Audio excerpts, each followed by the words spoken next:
Indonesia. Jenis makna ada beberapa bagian ya. Jenis makna itu ada nanti leksikal, ya, ada leksikal, ada nanti gramatikal, ada denotasi, ada konotasi. Nah, adik-adik semuanya satu persatu abang akan jelaskan jenis makna ini. Nah, yang pertama kita lihat di sini ada jenis makna leksikal. Kalau leksikal itu artinya makna yang terdapat di dalam kamus, atau istilah lainnya leksikal itu adalah kata dasar. Jadi leksikal itu ingat tadi bahwasanya masih kata dasar. Apa itu kata dasar? Kata dasar itu adalah belum mengalami proses afiksasi atau proses penyembuhan di dalamnya. Nah, di semuanya di sini ada contoh kata dasar. Ada kata tertawa. Bisa kita pastikan bahwasanya tertawa itu adalah kata dasar karena belum mengalami proses imbuhan. Ter itu bukan kata imbuhannya, ya. Jadi itu tertawa. Di dalam kamus tidak ada makna tawa, yang ada tertawa. Jadi kalau pernah kamu dengar kata ketawa, bang, pernah saya dengar, itu salah, tidak baku ya. Yang benarnya adalah tertawa. Nah, kedua ada kata makan. Makan itu kata dasar belum mengalami proses imbuhan. Ada porak-poranda. Nah, perhatikan di sini kan ada dua kali ditulis. Bisa saja kita menuduh bahwasanya porak-poranda itu adalah kata ulang atau mengenai proses gramatikal. Ternyata kita perhatikan bahwasanya kata dasar itu belum mengalami proses imbuhan atau proses apapun. Nah, di sini kita lihat bahwasanya porak-poranda ini bahwasanya itu kata dasar. Cara membuktikannya tutup aja. Kata yang ditulis secara berulang, ya. Ada arti porak? Nggak ada. Dan menunjukkan bahwasanya porak di sini tidak bisa berdiri sendiri maknanya, ya. Berarti bukan kata dasar. Porak-poranda yang ada, ya. Kemudian ada kata perawan. Nah, perawan juga adalah kata dasar karena di situ penimbuhan nih, ya. Memang ada makna rawan tapi sudah berubah maknanya, sudah terpisah dari makna kata perawan. Nah, artinya perawan itu adalah termasuk leksikal atau kata dasar. Kupu-kupu sama seperti tadi porak-poranda. Kupu-kupu itu bukan kata ulang atau tidak mengalami proses gramatikal, tapi kupu-kupu itu termasuk kata dasar. Jangan tadi ulang dia bahwasanya itu tutup aja pengulangan katanya. Lalu kalau kupu itu kan tidak bisa berdiri sendiri, artinya tidak ada artinya. Nah, adik-adik semuanya itu contoh yang termasuk leksikal. Yang kedua, ada yang namanya gramatikal. Gramatikal itu artinya mengalami proses tata bahasa atau strukturalnya ada. Ada 3 proses struktural ini, ya. Yang pertama nanti ada namanya afiksasi, ya. Ada nanti reduplikasi, ada nanti kompositur, ya. Satu persatu akan menjelaskan. Kalau disebut dia proses tata bahasa atau gramatikal afiksasi, berarti itu artinya mengalami proses penimbuhan di dalamnya. Nah, perlu kamu ingat kembali bahwasanya imbuhan itu ada beberapa bagian, ya. Ada nanti prefiks, imbuhan awalan, ada infiks, imbuhan sisipan. Nah, misalnya sisipan ini ada L, ada M, ada R, ada I, ya. Itu mengalami nanti ada sisipan, ya, kata-kata seperti itu. Nah, kemudian ada nanti yang namanya sufiks. Nah, imbuhan sufiks ini artinya imbuhan yang berada di akhir. Nah, ada semuanya. Jadi di sini ada namanya afiksasi tadi, ya, proses imbuhan.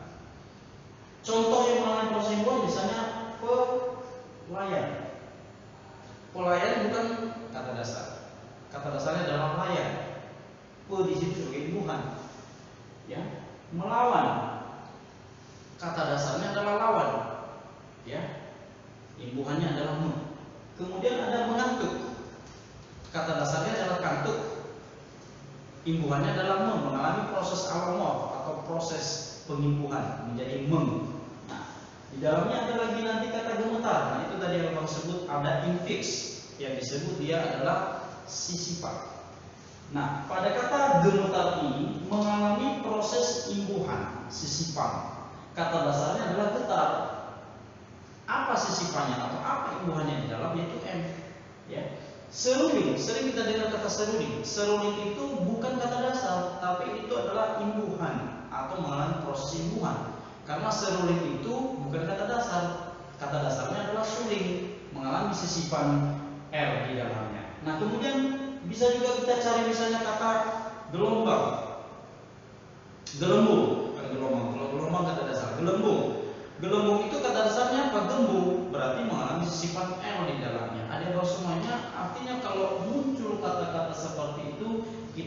bahwasanya itu sudah mengalami proses tata bahasa atau proses gramatikal, ya.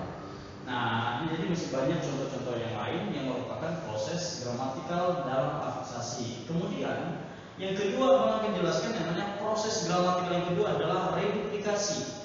Reduplikasi itu artinya mengalami proses tata bahasa pengulangan. Ya, pengulangannya ada beberapa kata ulang, ya. Nah, perlu kita ketahui ada nanti kata ulang dwilingga, kata ulang dwipurwa, dwilingga salin suara, ada kata ulang berimbuhan, kata ulang sebagian. Jadi di sini tidak menjelaskan secara detail tentang reduplikasi ini karena ada topik secara khusus nanti ke depan kita akan bahas materi itu. Nah, kemudian di sini ada contoh yang sudah membuat kata bolak-balik. Bolak-balik ini termasuk proses gramatikal. Gramatikal apa? Reduplikasi. Ya, karena bolak-balik itu termasuk kata ulang. Ya, mondar-mandir mengalami proses gramatikal karena di situ ada kata ulangnya, ya, atau mengalami proses pengulangan. Dedaunan. Nah, dedaunan bukan kata dasar. Jadi itu mengalami proses gramatikal reduplikasi juga, ya. Berpandang-pandangan itu termasuk kata ulang. Jadi mengalami proses tata bahasa reduplikasi. Jahit-menjahit ada kata dasarnya yaitu jahit, ya kan? Maka itu termasuk reduplikasi. Pepohonan kata dasarnya pohon mengalami proses reduplikasi menjadi pepohonan. Adik kelas semuanya, ini contoh yang termasuk reduplikasi. Nah, yang ketiga ada kompositum. Kompositum itu artinya proses pemajemukan terjadi di dalamnya. Nah, jadi kalau kata majemuk ini artinya gabungan dua kata yang membentuk makna yang baru. Jadi hasil daripada kedua kata itu membentuk makna yang baru, bukan membentuk makna berdasarkan makna leksikalnya tadi. Kita ambil salah satu contoh, kacamata. Kaca itu artinya ya cermin, ya. Mata itu adalah alat melihat. Jadi cermin ada di mata untuk melihat, tidak tepat. Jadi kacamata itu membentuk, menghasilkan makna yang baru. Kacamata itu artinya menjadi alat bantu untuk membaca, ya. Jadi alatnya. Jadi bukan artinya kacamata itu membentuk makna dari kaca dengan kata mata. Jadi membentuk makna yang baru, ya. Rumah makan. Jadi kalau kita lihat juga rumah makan ini dia membentuk makna yang baru, ya. Rumah artinya tempat tinggal, makan secara leksikal artinya memasukkan sesuatu ke dalam mulut. Maka kalau kita gabung dari kata rumah maknanya dengan kata makan, bukan berarti rumah atau tempat tinggal dimasukkan ke dalam mulut, tidak. Jadi dia membentuk makna baru. Nah, itu disebut dia kompositum atau kata majemuk. Jadi atau cara cepatnya melihat apakah kompositumkah dia atau tidak, kata majemuk atau tidak. Maka coba kamu pakai trik yang kedua ini. Tidak dapat disisipi kata yang. Gabungan kata kaca dengan mata, jika digabung atau disisipkan kata yang kedua kata ini tidak bisa disisipi, tidak bisa. Kaca yang mata dibeli ibu, kaca yang mata dipakai ayah, tidak bisa. Jadi kalau tidak bisa, berarti itu termasuk kompositum. Jadi itu cara cepat untuk melihat apakah kata tersebut termasuk majemuk atau tidak. Rumah makan, kalau kita sisipkan kata yang tidak bisa rumah yang makan. Nah, oleh karena itu berarti rumah makan itu termasuk kata majemuk. Rumah sakit, ya, rumah sakit juga tidak bisa rumah yang sakit. Kalau tidak bisa disisipi kata yang, berarti itu kata majemuk. Sertifikat tanah tidak bisa juga disisipi kata yang karena dia membentuk makna yang baru. Tapi coba kita buat dua kata yang bisa disisipi kata makna yang. Rumah mewah, rumah yang mewah. Nah, kalau bisa disisipi kata yang pada kata rumah dengan kata mewah, berarti itu bukan kata majemuk. Yang termasuk kata majemuk tadi adalah kata yang tidak bisa disisipi kata yang. Baik, adik-adik semuanya, abang akan jelaskan selanjutnya itu denotasi. Jenis makna yang ketiga adalah denotasi. Apa itu denotasi? Denotasi itu harus kamu hafal. Istilah lainnya adalah ada kata makna polos, makna lugas, ya kan? Atau bisa dikatakan makna apa adanya. Jadi arti daripada denotasi itu adalah kalimat yang memiliki makna yang sebenarnya. Jadi itu disebut denotasi. Contoh-contoh denotasi itu, ya, abang sudah tuliskan sini. Kambing Pak Haji yang disembelih adalah kambing hitam yang sehat itu. Artinya tidak ada makna lain pada kata kambing. Kambing hitam itu artinya bermaksud kambing yang berwarna hitam pada konteks kalimat ini. Jadi artinya keseluruhan kalimat ini tidak bermakna konotasi, tapi bermakna yang sebenarnya. Begitu juga pada contoh yang kedua. Tadi siang ibuku memakan hati ayam yang digoreng. Jadi makna kata atau makna kalimat di sini, kalimat ibuku tadi siang ibuku memakan hati ayam yang digoreng. Jadi makna kalimat itu disebut denotasi, makna polos, makna apa adanya, tidak ada makna yang lain. Saat berlatih, tangan kanan Kevin Sanjaya terkilir. Nah, artinya kalimat ini juga bermakna denotasi, tidak ada makna yang lain. Artinya memang benar-benar tangan kanannya si Kevin itu terkilir. Nah, jadi termasuk makna denotasi. Cuci tanganlah sebelum menyantap makanan. Cuci tanganlah sebelum menyantap makanan. Ini juga bermakna denotasi, artinya makna yang sebenarnya yang dimaksud di sini. Begitu juga disebut dengan contoh yang berikutnya terakhir, ibu membeli benang merah dari toko sebelah rumah. Benang merah yang dimaksud itu artinya benar-benar memang dia membeli benang merah, ya. Yang keempat, ada contoh yang tepatnya adalah konotasi, ya. Konotasi juga di dalam bahasa Indonesia mempunyai istilah lain, yaitu makna kiasan, makna idiomatis, makna yang bukan kalimat yang bukan makna sebenarnya. Jadi ada kalimat, lalu kalimat itu memiliki makna yang lain atau konotasi, ya. Contoh-contohnya sudah abang kasih, ya. Pria itu dituduh sebagai kambing hitam. Pria itu dituduh sebagai kambing hitam dalam kasus tersebut. Nah, kalau dibilang kambing hitam berarti bukan artinya di dalam pria itu ada kambing yang berwarna hitam, tidak.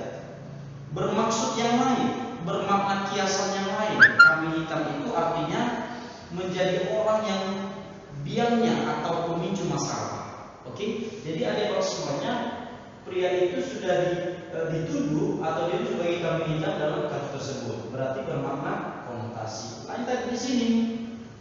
Kalau di sini kambing hitam artinya memang asli makna sebenarnya kambing itu berwarna hitam. Kalau di sini kambing hitam berubah menjadi makna kiasan. Nah, tergantung penggunaan konteks kalimatnya. Polisi itu menjadi tangan kanan Kapolres di kantor. Nah, tangan kanan di sini bukan berarti artinya tangan sebelah kanan, bukannya, tetapi tangan kanan di sini artinya bermakna yang lain atau konotasi. Tangan kanan berarti orang yang dipercaya. Berbeda dari di sini, tangan kanan yang dimaksud dalam kalimat ini makna yang sebenarnya. Kalau di sini kiasan. Dalam peristiwa itu perusahaan cuci tangan. Cuci tangan itu artinya dia tidak mau ikut campur, ya, mau terlibat. Nah, banyak perusahaan gulung tikar akibat COVID-19. Bukan berarti perusahaan itu memiliki tikar lalu digulung, bukan. Dia memiliki makna yang lain atau bermakna kiasan. Gulung tikar artinya perusahaan itu bangkrut. Nah, adik-adik semuanya, abang bisa pastikan bahwasanya dari penjelasan abang yang pertama, leksikal, ingat leksikal kata dasar, begitu cara mengingatnya. Leksikal kata dasar. Lalu kamu ingat gramatikal itu ada 3 cakupannya, itu ada fiksasi, proses imbuhan, ada proses kompositum, ada proses reduplikasi. Tadi sudah abang jelaskan bahwasanya fiksasi itu minimal kamu ingat yang 3 ini. Ada prefix, ada infix, ada suffix. Prefix artinya awalan, imbuhan awalan. Lalu infix ada imbuhan sisipan di dalamnya, ada suffix artinya mengalami proses imbuhan akhiran. Nah, kata ulang juga seperti itu. Reduplikasi tadi yang mengingatkan bahwa di dalamnya ada kata ulang dwilingga, kata ulang dwipurwa, ada kata ulang dwilingga salin suara, kata ulang berimbuhan, dan kata ulang sebagian. Nah, selanjutnya ada denotasi, makna lugas, polos, apa adanya. Kamu ingat, lugas, polos, apa adanya disebut denotasi. Sementara konotasi jenis makna ini artinya bermakna kiasan atau idiomatis. Ada makna lain di luar daripada kalimat atau makna tersebut dalam kalimat itu. Nah, ada semuanya itu kira-kira penjelasan abang mengenai jenis makna. Nah, di sini abang sudah tuliskan contoh soal ya dari salah satu item jenis makna ini akan ditanya di sini. Contoh yang pertama, kami Tiruana menantikan angin baik untuk melancarkan agresi menentang mereka. Jadi dari contoh ini kita lihat kalimatnya ini berarti termasuk contoh kalimat mana? Apakah denotasikah atau konotasi? Yang pastinya ini termasuk contoh konotasi. Angin baik ya. Kami Tiruana menantikan angin baik untuk melancarkan agresi menentang mereka. Nah, jadi termasuk konotasi. Hanya saja apa makna kata angin dalam kalimat di atas? Konotasinya. Apakah kesempatan? Apakah cuaca? Apakah keadaan? Apakah kabar? Atau suasana? Nah, jadi kalau kita perhatikan yang lebih tepat itu mana? Ya, jadi kita coba. Kami Tiruana menantikan angin baik untuk melancarkan, berarti untuk melancarkan agresi menentang mereka. Berarti angin baik itu lebih tepatnya adalah kesempatan, ya. Jadi bukan cuaca, bukan keadaan, bukan juga kabar, bukan suasana. Jadi yang lebih tepat konotasinya adalah makna lainnya adalah kesempatan. Jadi kira-kira seperti itu nanti yang tidak soalmu. Kadang nanti kalau dia tanya kalimat yang termasuk idiomatis di bawah ini. Nah, itu juga kamu ingat ya apa maksudnya. Kedua, yaitu contoh kata leksikal. Contoh soal yang dia tanya kata leksikal yang tepat. Kecuali. Nah, yang tepat kecuali. Rambutan apakah termasuk leksikal? Iya. Termasuk kata dasar. Tertawa apakah termasuk kata dasar? Iya. Ya. Mondar-mandir termasuk kata dasar? Tidak. Itu termasuk kata ulang. Ya. Lalu layang-layang termasuk enggak? Tidak. Itu termasuk kata dasar, bukan kata ulang. Ya. Jadi ini termasuk leksikal. Kura-kura apakah termasuk leksikal? Iya, termasuk leksikal. Maka yang bukan leksikal pada soal tersebut atau soal yang dua ini adalah bagian C. Nah, jelas tadi abang semuanya. Sekali lagi dari dua contoh soal ini kamu bisa memastikan lebih memahami atau bisa kamu pastikan pemahamanmu terhadap jenis makna tersebut. Nah, adik abang semuanya dalam keadaan seperti ini kamu yakinkan dirimu dan abang juga yakin kamu tetap semangat belajar di rumah. Salam sukses.